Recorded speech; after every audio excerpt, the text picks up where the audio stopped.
میں صحافی کیسے بن گیا؟ میں جب بھی اس سوال کا جواب تلاش کرتا ہوں تو میری زندگی تیزی سے 3 واقعات کی طرف ریوائنڈ ہو جاتی ہے۔ پہلا واقعہ سلیم تھا۔ سلیم میرا تیسری جماعت کا دوست تھا۔ اس کے والد ٹی این ٹی میں ملازم تھے اور وہ سیالکوٹ سے ٹرانسفر ہو کر لالہ موسیٰ آئے تھے۔ ہمارے بچپن میں telephone and telegraph T N T کا محکمہ بڑا سرکاری ادارہ ہوتا تھا۔ تمام شہروں میں ان کے دفتر ہوتے تھے اور ٹیلی گرام اطلاعات کا سب سے تیز ذریعہ ہوتا تھا۔ عام زبان میں لوگ اسے تار کہتے تھے اور یہ عموماً کسی کے انتقال کے لیے دی جاتی تھی، لہٰذا جو ہی کسی کے گھر تار بابو پہنچتا تو پورا گھر داڑیں مار کر رونا شروع کر دیتا تھا۔ تار بابو ٹیلی گرام پہنچانے والے اہلکار ہوتے تھے۔ یہ ڈاکیے کی طرح خاکی وردی پہنتے تھے، سائیکل پر سفر کرتے تھے اور خاص قسم کی گھنٹی بجاتے تھے۔ لوگ ان کے سائیکل کی گھنٹی کی آواز سن کر ایمبولینس کی طرح انہیں راستہ دے دیتے تھے اور بعض اوقات ان کے پیچھے بھی چل پڑتے تھے۔ تار بابو ایڈریس پر پہنچ کر اونچی آواز میں کہتے تھے، بی بی تمہاری تار آئی ہے، اور اندر سے بیبیاں سینے پر ہاتھ مار کر رونا پیٹنا شروع کر دیتی تھیں۔ اس کے بعد تار بابو ٹیلی گرام کھول کر نیوز پرنٹ پر چھپے ٹیڑھے میڑھے لفظ پڑھ دیتا تھا۔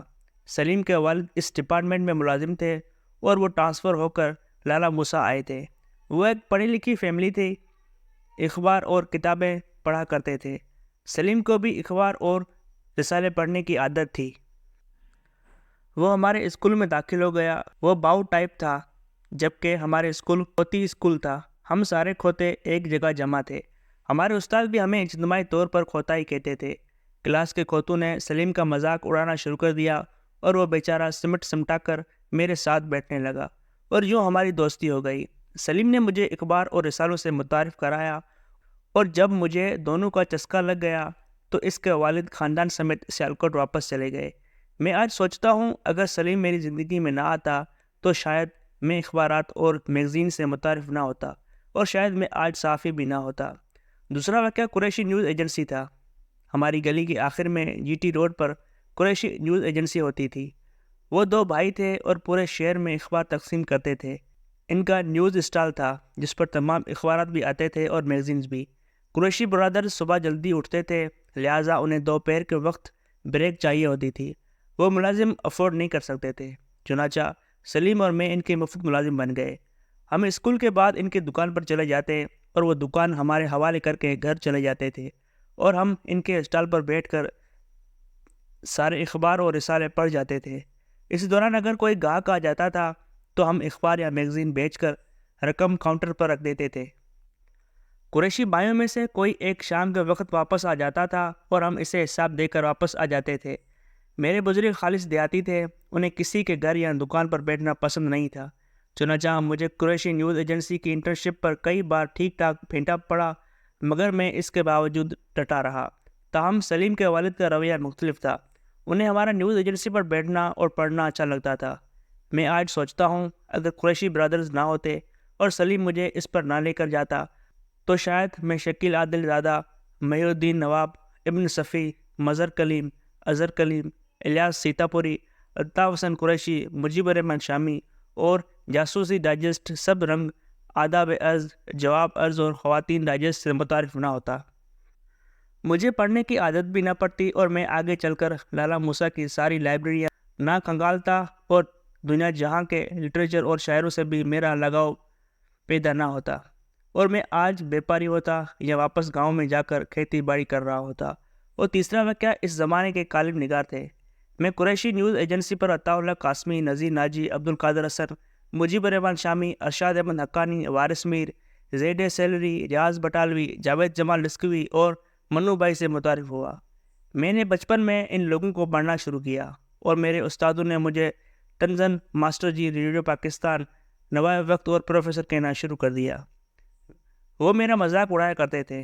میری طبیعت میں بچپن سے ضد اور مستقل مزاجی تھی۔ مجھے جس چیز سے روکا جاتا تھا یا جہاں میری مخالفت ہوتی تھی میں وہ کام زیادہ دل جمی سے کرتا تھا۔ مطالعہ اس زمانے میں فضول کام سمجھا جاتا تھا۔ الحمدللہ ہمارا معاشرہ آج بھی اس روایت پر قائم و دائم ہے۔ ہم بلکہ پہلے سے زیادہ کتاب اور عقل دشمن ہو چکے ہیں۔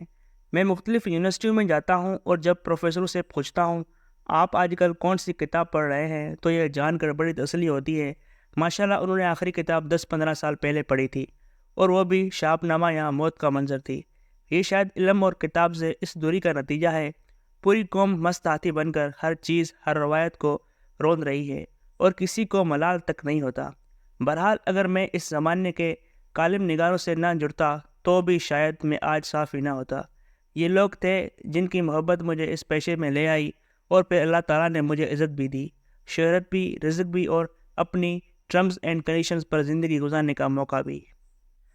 میرے سینئرز میرے اصل استاد تھے۔ یہ میری انسپریشن بھی تھے اور میرے منٹور بھی۔ ان میں سے ہر شخص پوری یونیورسٹی تھا۔ میرے جیسے ہزاروں لوگوں نے ان سے بہت کچھ سیکھا اور آج بھی ان سے سیکھ رہے ہیں۔ ہمارے ملک میں بدقسمتی سے تعلیمی ادارے طالب علموں کو ڈگریوں کے سوا کچھ نہیں دیتے، لہٰذا ہم جو کچھ سیکھتے ہیں تعلیم مکمل کرنے کے بعد معاشرے سے سیکھتے ہیں، اور وہ بھی اگر ہمیں عملی زندگی میں اچھے لوگ مل جائیں تو۔ میں خوش قسمت ہوں، لہٰذا مجھے زندگی کے ہر حصے میں سلیم جیسے اچھے انسان ملے، اور قدرت نے بھی مجھے دائیں بائیں نہیں ہونے دیا۔ میرے ساتھ بے شمار لوگ اس کیریئر میں آئے، لیکن وہ صلاحیتوں اور مجھ سے زیادہ محنتی ہونے کے باوجود راستے ہی میں رہ گئے۔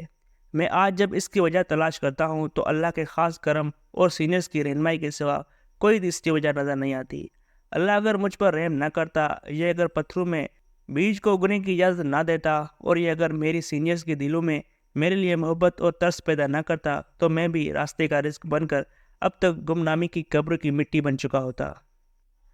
یہ اس کا خاص رحم اور خاص کرم تھا۔ اس نے مجھے ایسے لوگ دیے جنہوں نے بتاتے اور سکھاتے ہوئے کنجوسی نہیں کی، اور یوں میں زندگی کے سفر میں آگے سے آگے بڑھتا چلا گیا۔ مگر اس سب کے باوجود میں زندگی کے اس حصے میں ایک عجیب مغالطے کا شکار ہو گیا ہوں۔ میرے سینئرز ایک ایک کر کے دنیا سے رخصت ہو رہے ہیں۔ منو بھائی چلے گئے، عباس اختر چلے گئے، عبد القادر حسن، امجد اسلام، امجد اور اب نذیر ناجی بھی رخصت ہو گئے۔ ان سب کے جانے کے بعد مجھے محسوس ہوتا ہے ہم لوگ کسی کو یاد کرنے، اس کی تعریف کرنے اور اس کے فن اور شخصیت کے مطالعے کے لیے اس کے مرنے کا انتظار کرتے ہیں، لیکن ہمارے اس فراق دلی کا مرہوم کو کوئی فائدہ نہیں ہوتا۔ ہم اگر آج نذیر ناجی پر PhD بھی کرا دیں اور سارے لکھاری مل کر بھی ان کی تعریف کر دیں تو بھی انہیں اس کا کوئی فائدہ نہیں ہوگا۔ سوال یہ ہے ہم ایسا کیوں کرتے ہیں؟ ہم شاید لوگوں سے خوف زدہ ہوتے ہیں۔ ہم یہ سوچتے ہیں یہ اگر میری کسی بات سے ناراض ہو گیا تو کیا ہوگا، یا ہم نے اگر کسی کی تعریف کر دی تو لوگ مجھے خوش آمدید سمجھیں گے، وغیرہ وغیرہ۔ اور اس سب سے ہٹ کر شاید ہمارے دل بھی تنگ ہیں۔ ہم کسی کی تعریف کر کے اسے خوش نہیں کرنا چاہتے، اسے خوشی نہیں دینا چاہتے، لہٰذا ہم اپنے محسنوں اور اپنے استادوں کے مرنے کا انتظار کرتے ہیں، اور یہ لوگ جب 10 من مٹی کے نیچے سو جاتے ہیں تو پھر ہم اس خلا کا رونا شروع کر دیتے ہیں جو ہمارے بقول وہ شخص چھوڑ گیا۔ میں نے نذیر ناجی صاحب پر لکھتے وقت اپنے آپ سے سوال کیا، میں نے یہ سطریں ان کی زندگی میں کیوں نہیں لکھیں؟ میرے پاس صرف ایک ہی جواب تھا، تنگ دلی۔ میرا دل بھی تنگ تھا، لہٰذا میں ناجی صاحب کی تعریف کے لیے ان کے انتقال کا انتظار کرتا رہا۔ اگلا سوال تھا کیا میں اپنے باقی محسنوں کے ساتھ بھی یہی کروں گا؟ اس کا جواب ہے نہیں، لہٰذا میں عنقریب اپنے محسنوں پر ان کی زندگی میں لکھنا شروع کرنے لگا ہوں، اور میرے محسنوں کی اس فرصت میں اطال و قاسمی پہلے نمبر پر آتے ہیں، اور میری خواہش ہے میں ان کا قرض ان کی زندگی میں اتار دوں تاکہ یہ کم سے کم مجھ سے خوش ہو کر اور راضی ہو کر جائے۔